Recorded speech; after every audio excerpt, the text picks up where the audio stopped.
Today's best music. Magic 89.9. What's going on, guys? We're today's best music, Magic 89.9. My name is Ryan, and I'm joined today by the singer, producer, beatboxer Grayson Villanueva, but you might know him better as Tae Young from Four Town, the boy band from Disney's Turning Red. What's going on, man? What's up? Hey Ryan, how's it going? Thank you so much for having me. I'm just excited to be here to chat more about Turning Red and anything. Awesome, awesome. We love to have you here. And here in the Philippines, we are obsessed with this fictional boy band, right? You hear it in the malls, you hear it everywhere, but a lot of people don't know that there's a Filipino voicing Tae Young. So I want to know about that story. Like, were you born here and then you moved? Like how? Like, yeah. What happened? What's your connection? What are your roots? Yeah. So I was born here in America. I'm in LA.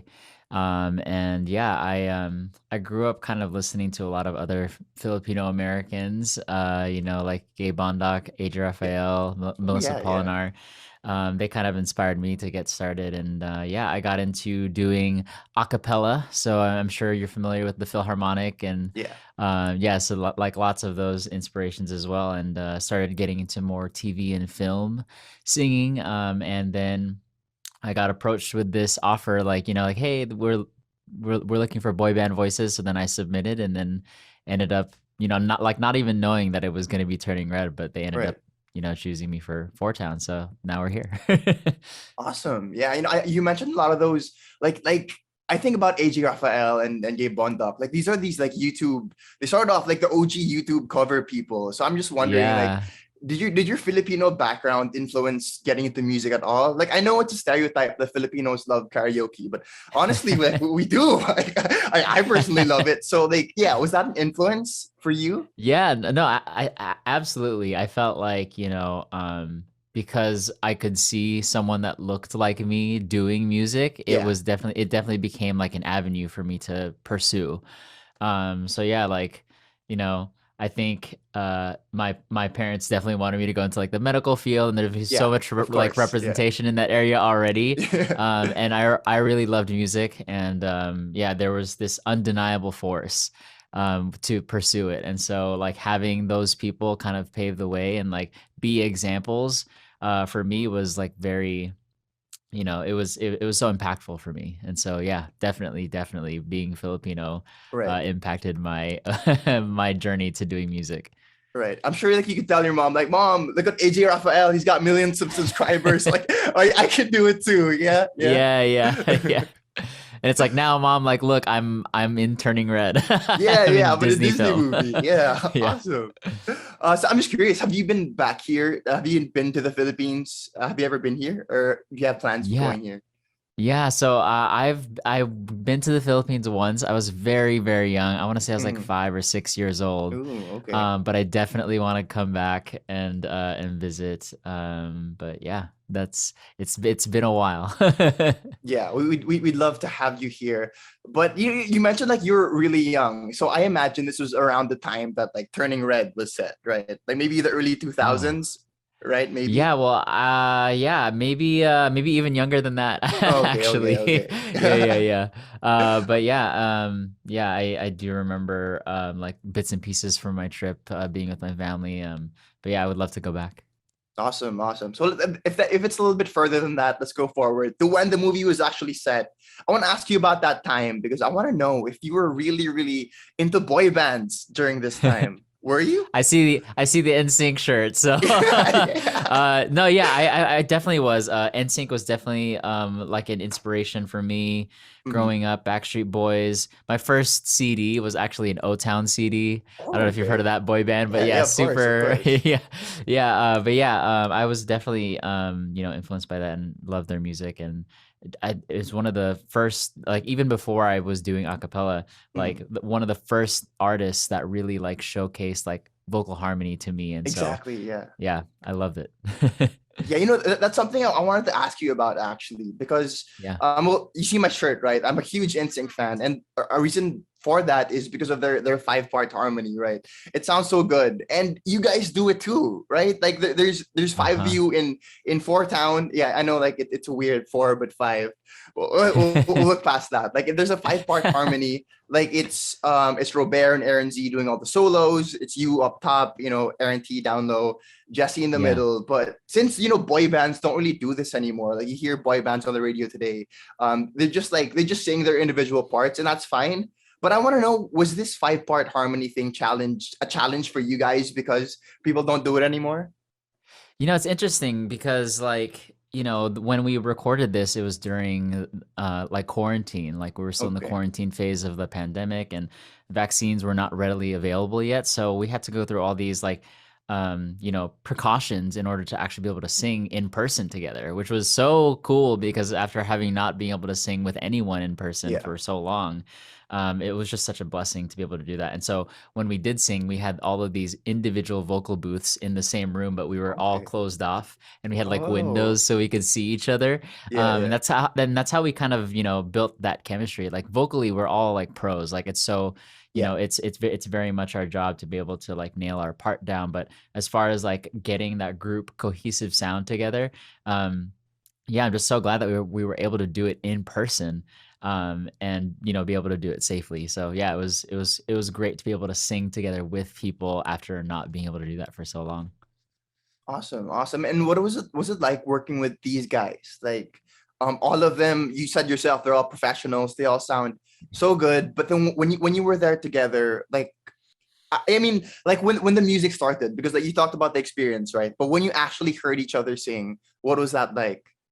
Yeah, I mean it's wild because when we first got the music, Billie Eilish is singing on all the demos, and so like only a Oh, handful of okay. people have heard the demos, and it Yeah, sounds so good. But I was just thinking like, wow, like what is this gonna sound like with all of our voices singing these parts? And so, again, part of it, being able to do it in person was like being able to capture that group sound. yeah, And it was just such a joy to be able to take it from the demo version to like the boy band version that you hear now. exactly. And yeah, it's just super fun. Jordan's such a great vocalist. He, Yeah, like anytime he was like asked to do like any sort of ad lib, he would change it up and it was super yeah, fun. yeah. And yeah, like just lots of like really cool things working with everyone together. And then also Billy was a part of the process too. She was in the control room, like giving us like direction and stuff. And that was super fun. Awesome. And I really want to ask about one scene in particular in the movie. Mm. I guess spoilers for minor spoilers for the movie, but at this point, who hasn't? Everyone's seen this movie, right? So at the climax, you guys actually incorporate "Nobody Like You" into this like ancient Chinese ritual thing. So I want to ask about that. Like, was it hard to match the sound of the chanting? Because I know like it has to be like the same key, right? You have to like keep Right. the Yeah. beat correct. So was that hard for you guys? Yeah, it's interesting because to be honest, I didn't know that the chanting was going to be a part of it. I Oh, knew that the okay. singing was going to be, a part of the ending, and they had kind of shown us like storyboard, like what the ending was going to be, so that we could kind of, incorporate that into our performance. It being again, like you said, the climax of the story, Yeah, this is the part where everyone is singing from their heart, right? exactly, exactly. And so yeah, like we didn't know about the chanting part, but it was such a pleasant surprise to see it in theaters for the first time. Like, oh, they're combining it. Like this is like the remix I didn't know that I needed. It Yeah. was super fun. It is exactly it, like, and I think this part is exactly what the movie's about. It's like the mix of old and new culture coming together. And I Mm-mm. saw a tweet. I don't know if maybe you've seen this tweet, and it's like Turning Red, Coco, all these like new generation. Oh, Yeah, yeah, you know what I'm talking I've about, seen this. right? Yeah. This new generation of millennial filmmakers making a genre about movies where parents apologize. So, Right. like, what are your reactions on that? Oh man, it's we're like I think the millennials who grew up watching Pixar films are now Yeah, directing them, and so that's what's happening, right? We're getting Domi Shi, she's a millennial, yeah, and we're unpacking intergenerational trauma, Yeah. and then like we're getting basically free therapy, right? Like through Yeah. all of these movies that you just mentioned. And yeah, it's cool to see these new stories come up, because it's stuff that we grew up with, and now we're like unpacking it together. And I think that's what makes movies like Turning Red so great, Yeah. is that like now we can really relate to that. So yeah. Yeah, I definitely relatable. But it's interesting you mentioned the director, right? Because I heard something that she said. Because we know that Fourth Town was inspired by all these boy bands we talked about, right? NSYNC, Mm. Backstreet Boys. But she said that your character was inspired by BTS. Like she said in the interview. So, I looked it up a little bit, and the army, the army is very powerful, and they say that Tae Young looks like Jimin. So, like, what do you think that there's something there, or is it just like the fans being fans? I don't know. To be honest, like I am not the person that would be able to confirm that. You're gonna Yeah, have to yeah, go directly to Domishi for that answer.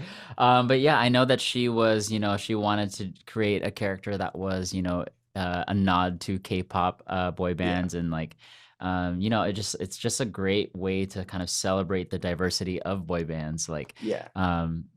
Four Town is like so great for that. So yeah.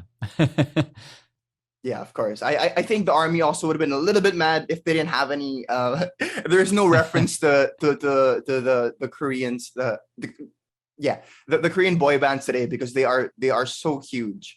Grayson, Yes, I'm down to my absolutely. like last few questions here. Okay. So first, I want to ask. I guess like let's pretend we're in school. Like just fill in the blanks. I want people to blank to our music. Oh, I want them to, I don't know if there's a word for this, but like Mhm. stank face. I want them to Stank like, face. Yeah.